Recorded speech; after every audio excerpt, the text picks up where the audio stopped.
बाबूजी की संपूर्ण कृतियाँ भाग 6 के अंतिम अध्याय ज्ञान के मोती का अंतिम भाग है, जिसे शुरू करते हैं। कुल संसार शांति की खोज कर रहा है और मुझसे पूछो तो मैं यही कहूँगा कि मैं बेचैनी की ही खोज में रहा और जो मिला उसमें मिला है, शांति में नहीं मिला। अगर मैं समझाऊं किसी को तो मेरी सुनता कौन है। न कुछ लिखा न पढ़ा, न कुछ जाना न बूझा, फिर भला कोई क्यों मानने लगा। अगर मैं तुमको बधाई देता हूँ, अगर तुम में ईश्वर प्राप्ति के लिए यह अनमोल रत्न पैदा हो गया, यह वह कुरेद है कि रास्ते के सारे कांटे सब साफ करती चलती है। हमारे भाई ने जो इतनी जल्दी उन्नति की है, इसका कारण बेचैनी और प्रेम है। यहाँ तो लोग, अगर मैं उनको बेचैन ही रखना चाहूँ तो कुछ संभव है कि वो मुझसे सीखना पसंद ना करें। इसलिए भाई, शांति की प्राप्ति करते हुए उस ईश्वर से बेचैनी भी उनके लिए मांग लेता हूँ, ताकि वह भी खुश रहें और काम भी बनता रहे और जिससे ऊंची उन्नति भी हो। मैंने अंग्रेजी किताब एफिकेसी ऑफ राजयोग में एक जुमला इस बेचैनी की तारीफ में ही लिखा है। मुझे रुपए पैसे की इच्छा नहीं, मुझे बस यही फिक्र है कि ज़्यादा से ज़्यादा लोग सीखें और वह अच्छे बने, ऐसे कि दूसरे लोग भी उनको देखकर ब्रह्म विद्या के लिए आकर्षित हों। और इसलिए मैंने ये पुस्तकें लिखी हैं और लिख रहा हूँ। जितना हाथ फैलता जाता है उतनी मैं छपाता जाता हूँ। वैसे मेरे पास इतना लिटरेचर तैयार है कि एक छापा खाना 1 साल में बिल्कुल हमारा ही काम करेगा। मगर अफसोस यह कि सब उर्दू में है, उसकी हिंदी करवानी होगी और इसके लिए यह ज़रूरत है कि हर वक्त एक आदमी मेरे पास हो। ईश्वर की मर्जी होगी तो यह भी हो जाएगा। हमारा धर्म कर्तव्य करने का है, परिणाम ईश्वर के हाथ में है। तुम इसमें परेशान मत हो कि मिशन में रुपए की कमी है। रुपए की कमी ज़रूर है, मगर ब्रह्म विद्या इस मिशन में हमारे गुरु महाराज की इस कदर है कि पूरी दुनिया ले लें तब भी इसमें कमी नहीं हो सकती। इस लिहाज से सोचो तो सही, मिशन तुम्हारा कितना मालदार है। अगला उत्तर है, तुमने लिखा है कि आज दफ़ा तबीयत पूजा में नहीं लगती, उसकी परवाह तुम मत करो, मगर ज़रा अपनी आंतरिक हालत को तो देखो कि उसमें कुछ चिन्ह उन्नति के पाए जाते हैं। ज़रूरी बात यह है कि मान लो हमारी तबीयत ईश्वर की पूजा में नहीं लगती, तो क्या हमारा यह कर्तव्य है कि उसे अपने मालिक पर छोड़ बैठें। यह मैं तुम्हें यकीन दिलाता हूँ कि अगर प्रेम पूर्वक करते चले गए और मालिक की कृपा को अपनी तरफ आकर्षित करते रहे तो एक दिन बेड़ा पार हो जाएगा। अगला उत्तर, मोक्ष अवस्था अवश्य प्राप्त हो जाएगी। जो लोग यह कहते हैं कि हजारों जन्म मोक्ष प्राप्त करने के लिए चाहिए, मैं उनसे सहमत नहीं हूँ। यह वह लोग कहते हैं जिनके अंदर ईश्वरीय प्रकाश इतना नहीं है कि दूसरों को प्रकाशित कर सके, और उतना कि मगर अभ्यासी का अंत समय आ जावे तो एक निगाह में बेड़ा पार करा सके। मुझे बड़ी प्रसन्नता होगी जो अगर तुम सब हमारे इस छोटे से उत्सव में 16 फरवरी 1956 बृहस्पतिवार के दिन शरीक हों। शरीक होने से तुम सबको पता चल जाएगा कि 3 दिन बराबर ईश्वरीय धारा बह रही है। नेक्स्ट उत्तर, तुम्हारा पत्र मिला, यह जानकर हर्ष हुआ कि तुम्हारी तबीयत ईश्वर विषय की तरफ बढ़ती ही जा रही है। यह बड़ी खुशी की बात है कि तुमने दृढ़ प्रतिज्ञा भी की है कि साधना और पूजा भी में वही दृढ़ प्रतिज्ञा का ख्याल जाता है। वहाँ तो मुझे समझ ही लेना चाहिए कि तुम ईश्वर प्राप्ति करके ही रहोगे। तुमने लिखा है कि कभी दुनिया की तरफ से वैराग्य हो जाता है, यह सत्संग का असर है। वैसे वैराग्य तब है कि दुनिया के सब काम ठीक करते हुए उसका इम्प्रेशन हम दिल पर न लें। हमारा ख्याल ईश्वर में लगा रहे और हाथ काम में रहें। हम अपने कर्तव्य का पूरी तरह से पालन करते रहें और ईश्वर की याद से कभी भी विमुख न हों।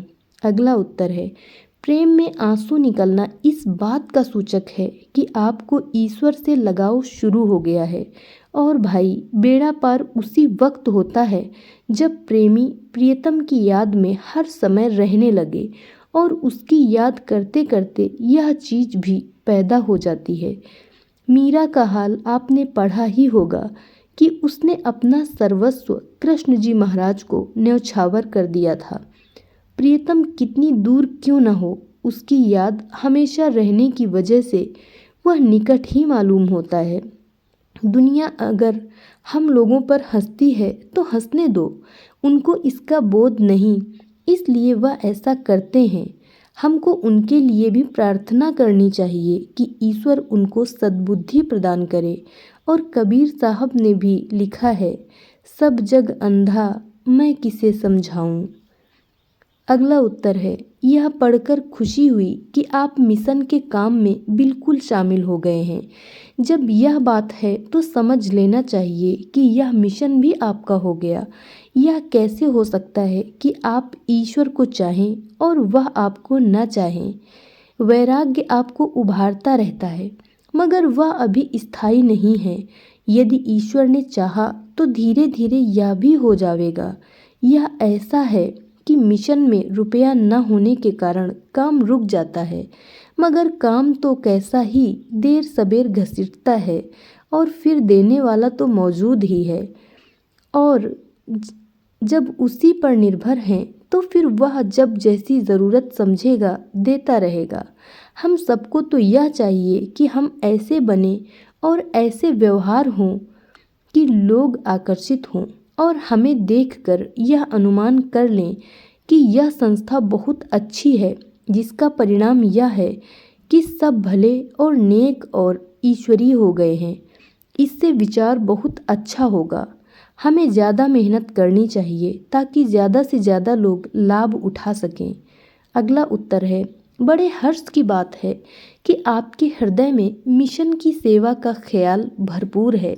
एक चना भार नहीं फोड़ सकता है।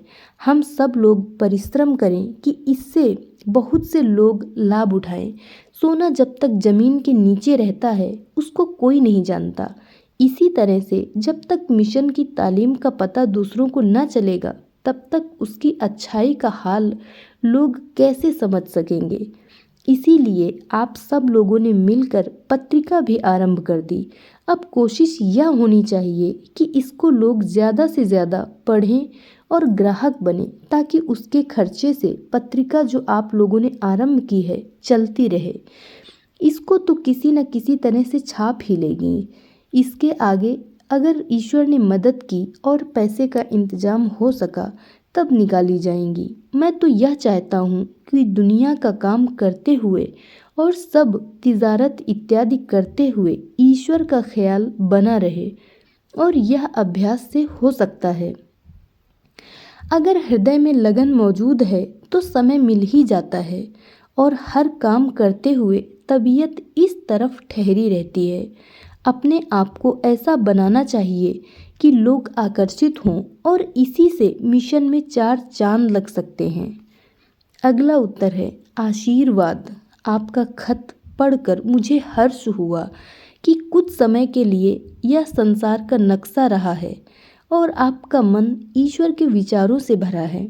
ईश्वर करे यह रंग आप में पूरी तरह उतर जावे और आप उस रंग में ऐसे रंग गए हैं कि रंगे होने का भी आपको विचार नहीं आता। जब नक्शा बन गया है तो इमारत भी बन जाएगी, और जब यह ख्याल है तो बनाने वाले भी तुम्हारे पास ही हैं। भाई, यह इमारत रुपए पैसे से तैयार नहीं होनी, बल्कि प्रेम और त्याग से तैयार होनी है। आप ऐसा करें, फिर तो कोई ऐसी बात नहीं रह जाती जो अड़चन और कठिनाई पैदा करे। तुमने मुझे ऐसा घर भेजा है। मुझे ऐसे इंसान के दिल में रहने की आशा है क्योंकि तुमने मुझे अपना बना रखा है। तब तुम्हारा नाम क्या है? मैं समझता हूँ कि मेरे वहाँ रहने से यह साफ रहेगा। कोई अपनी प्यास बुझाने के बाद लोटा फेंक सकता है? यह भी मेरा ही काम है। तुम्हारा खत पढ़कर मैं बहुत खुश हूँ कि मुझे ऐसा प्रेमी मिल गया है। अगर तुम इस खत को नहीं समझ पाए तो हमारे भाई से समझाने को कहो। इसे सभी को पढ़वाएं ताकि सभी को इसका फ़ायदा हो। अगला उत्तर है, इसको आप खुद ही समझ लेंगे कि दिल की हालत तरह तरह के रंग देखकर रंगीन हो चुकी है। उस खालिस बेरंग हालत को पैदा करना है जो ईश्वर के बहुत निकट है। धर्म सिर्फ 3 चीज़ों पर आधारित है और आध्यात्मिकता सिर्फ एक चीज़ पर, सामाजिक सेवा व नैतिकता और कर्तव्य। और आध्यात्मिकता इन तीनों चीज़ों के परे है। जिसमें यह 3 चीज़ें रह जाती हैं, जैसे किसी ने गुलाम, बादशाह और महात्मा बनने का स्वप्न देखा हो, जिसकी हैसियत जागने के बाद कुछ नहीं रहती। अब आप यह कहेंगे कि ये 3 चीज़ें भी आवश्यक हैं। हाँ, मनुष्य के नाते अगर यहाँ तक आध्यात्मिकता नहीं है, अब आप तैयारी कह सकते हैं, मगर उम्र भर तैयारी करते रहें और आध्यात्मिकता पर ना आवे तो इससे तो वह तैयारी ही अच्छी है। इन 3 चीज़ों को लेकर हर एक चला, मगर एक आदमी भी आपको ऐसा नहीं मिलेगा जो इनको पूरी तरह से निभा सका हो। जो आध्यात्मिकता को सही तरीके से निभा रहा है उसमें ये तीनों बातें मौजूद मिलेंगी। तो हम एक चीज़ को क्यों न पकड़ें, सभी सिद्ध हो जावें। एक आध्यात्मिक हालत ऐसी होती है, ईश्वर सबको नसीब करे कि उस हालत में आकर अपने आप बिना इरादे इन चीज़ों का लाभ पहुँचने लगे। अगला उत्तर है, यह ईश्वर की कृपा ही है जिसके कारण ऐसे लोग उभर कर आते हैं जो उनसे मोहब्बत करते हैं। सिर्फ प्रेम ही वह भाव है जो आपको अंधों की तरह भटकने नहीं देता। जब आप में ईश्वर के प्रति बेचैनी मौजूद होती है तो उसे आग की तरह सुलगते रहना चाहिए, तब यह बेहद आसान हो जाता है। यह सत्संग द्वारा तेज होता है। ईश्वर की कृपा से हमारे सत्संग में इतना सार है। मेरी सिर्फ यही इच्छा है कि आप सभी उसमें उन्नति करें और हमारी संस्था को बढ़ाएं ताकि इसके आध्यात्मिक फ़ायदे ज़्यादा से ज़्यादा लोगों तक पहुंच सकें। आप ही वे लोग हैं जो मिशन को बढ़ाते हैं, इसलिए मैं आपकी भलाई और आध्यात्मिक फ़ायदे के लिए प्रार्थना करता हूँ। अगला उत्तर है, दुनिया से नाखुश होना और कभी कभी दिलचस्पी खोने को अलहदगी की शुरुआत के तौर पर लेना चाहिए। इससे बाद में धीरे धीरे कड़ी अलहदगी आती है। यह ठीक है। यह अब भी इसी दुनिया में है जहाँ से हम आए हैं। यह उसका जाल है। हमें उस जाल से निकलने की कोशिश करनी चाहिए ताकि हम अपने घर पहुँच सकें। अगला उत्तर है, आपके संगी साथी बहुत अच्छे और सरल लोग हैं। स्नेह और प्रेम का भाव हमेशा होना चाहिए। जब आपका लगाव मिशन के प्रति इतना ज़्यादा है तब यह बात स्पष्ट है कि आप माया के जाल से मुक्त हो जाएंगे। यह खुशी की बात है कि आप गिरे हुए लोगों को उठाने की कोशिश कर रहे हैं। यह नेक काम है क्योंकि उन्हें अधिक फ़ायदा होगा और आपको अच्छे नतीजे मिलेंगे। यदि लोग आपको महात्मा कहकर पुकारें तो आपको बुरा नहीं लगना चाहिए, मगर आपको उनके लिए प्रार्थना करनी चाहिए कि ईश्वर उन्हें शांति प्रदान करे। अगला उत्तर है, हमें तो आपकी याद आती ही रहती है, मगर आप हमें भूल ही गए होंगे, इसलिए कि हमारी सेवकाई संभव है उस हद तक न पहुंची हो जो आपको मेरी याद दिलाए। तो मैं चाहता हूँ कि मेरी कमी जो कुछ मुझ में हो उसको आप बतला अवश्य देवें ताकि मैं उसकी पूर्ति कर सकूं और वह याद दिलाने का कारण बन जावे। यह तो हम जानते ही हैं कि हमें इस संसार में अभी रहना है, तो इस संसार में कुछ हम ऐसा क्यों न करें कि यहाँ का काम समाप्त करके अपने असल घर में हमेशा के लिए चले जावें और इस संसार की मुसीबतों से छुटकारा पा लेवें जो सबके लिए है। महात्मा बुद्ध ने बादशाहत छोड़कर ईश्वर की खोज की थी। मैं आपसे कहता हूँ कि अपना कर्तव्य पालन करते हुए भी आप ईश्वर तक पहुँच सकते हैं, तो फिर उसमें क्या कठिनाई रह जाती है। यदि मैं जो कुछ भी कहता हूँ वह अच्छा है, तो आप सभी लोगों के लिए यह कितना शुभ अवसर है। कृपया मुझे लिखना जारी रखें। मुक्ति के कार्य आपने आरंभ कर दिए। तंदुरुस्ती के लिए आप मुझसे सौदा कर सकते हैं। अपनी कुशलता और कारोबार के बारे में मुझे सूचित करते रहें। अगला उत्तर है, आशीर्वाद। प्रेम पत्र प्राप्त हुआ, गदगद हो गया। अगर मेरे पत्रों से आपको शांति मिलती है तो आपके पत्रों से मुझे उससे ज़्यादा अच्छी चीज़ मिलती है, अर्थात प्रेम। भाई हमारे भी उत्सव में शामिल हो गए थे। वह बड़े प्रेमी जीव हैं और उनके प्रेम की वजह से मैं चाहता हूँ कि अच्छे कारोबार के साथ उन सब में ईश्वरीय प्रेम भी उमड़ने लगे। यह मेरी हार्दिक इच्छा है। मगर भाई अपने सोचे कुछ नहीं होता।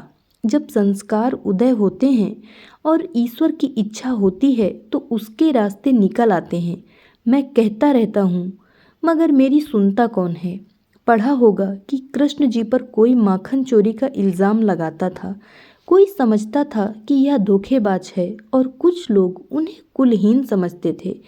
खैर यह बड़ी बात थी। अब जैसा छोटा मैं हूँ उसी लिहाज से मेरे साथ भी वही बातें हुई हैं। अगर कोई मुझे इस हद तक नहीं समझता तो इतना तो समझ ही लेते हैं कि गृहस्थ हैं पर मालदार नहीं, यानी निर्धनी हैं। इसलिए संभव है कि इसकी मंशा रुपया कमाना हो और यह राय बगैर तजुर्बा किए कायम कर लेते हैं। यद्यपि गुरु महाराज की कृपा से मेरे पास वह दौलत है जो बादशाहों को भी नसीब नहीं। यह समय की बात है और बिगड़ा हुआ ज़माना इसी को कहते हैं कि अच्छे आदमी बुरे समझे जामें और ऐसा समझने वालों की खता भी नहीं। इसलिए कि धोखा खाए हुए हैं। जिनको अच्छा समझा उनसे धोखा खाया और धोखे का सुआ आमतौर पर उन्हीं पर ज़्यादातर होता है जो सीधी सादी बात सफ़ेद कपड़ों में करें। समय का जब परिवर्तन होने को होता है तब ऐसे विचार पैदा होने लगते हैं। वह इसलिए कि जब आग लगती है जहाँ लगती है उसको खत्म ही कर देती है। अब ईश्वर को इन बुराइयों को खत्म करना है, लिहाजा आग से इन बुराइयों को खाक कर देता है। भाई आपने भी देखा होगा कि लोग यह सुआ करने लगते हैं कि मुझे रुपया मिशन के लिए चाहिए है, इसलिए यह भाग दौड़ है। अगर ऐसा है भी तो वह लोग यही देख लें कि जो रुपया मिशन में होता है वह मिशन में ही खर्च होता है या कहीं और। फिर भी इसका सवाल कहीं नहीं किया गया और न इसकी आवश्यकता मैं समझता हूँ, इसलिए कि मुख्य काम आध्यात्मिक शिक्षा है। अगर इसी में आसानी हो जाती है तो ज़्यादा से ज़्यादा यह चीज़ लोगों में पहुँचाई जा सकती है। एक बात और अचंभे की लिखता हूँ कि लोग यह समझते हैं कि कहीं रुपया न मांग बैठे और दिल में यह ख्याल है कि मैं रुपया दूँ। यह कैसी विपरीत बात है। रुपया तो अभी तक संभव है कि मैंने ईश्वर से भी ना मांगा हो, वरना यह हो नहीं सकता कि पानी की तरह से रुपया बरसने न लगे। अगर मैं ईश्वर से रुपया मांगने लगूं और मांगने का सवाल पैदा ना हो, इतना अच्छा इंतजाम करें।